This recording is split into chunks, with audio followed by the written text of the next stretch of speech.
ஸ்ட்ரைக்கில் நாட்டாமை தஞ்சாவூர் அடிச்சிட்டாருங்க. ஏங்க நாட்டாமை தீர்ப்பு சொல்லிட்டாருங்க. சரியான தீர்ப்புங்க.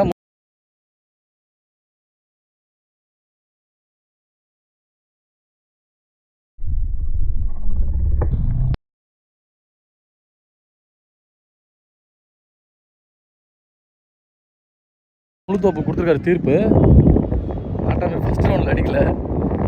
பேர் டிஃப்ரெண்ட்டாக இருக்குன்னு பார்த்தேன். நாட்டாமை ஊருக்கு தீர்ப்பு 8 பட்டிக்கு தீர்ப்பு சொல்லுன்னு பார்த்தா சொல்லிட்டாருங்க ஆப்போசிட் டீமுக்கு தீர்ப்பு. லாஸ்ட் 2 பால் அடிச்சிட்டாருங்க. 6 பெரிய 6ங்க. ஸ்ட்ரைட் டு ஸ்ட்ரைட் அடிச்சு நிமித்திட்டார் நாட்டாமை.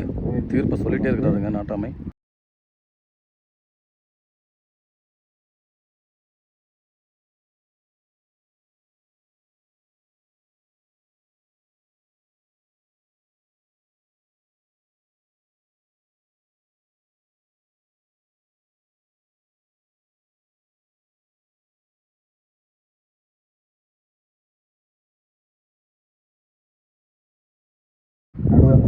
நல்ல பேட்டிங் நாட்டாமை ஆன் ஃபயர்.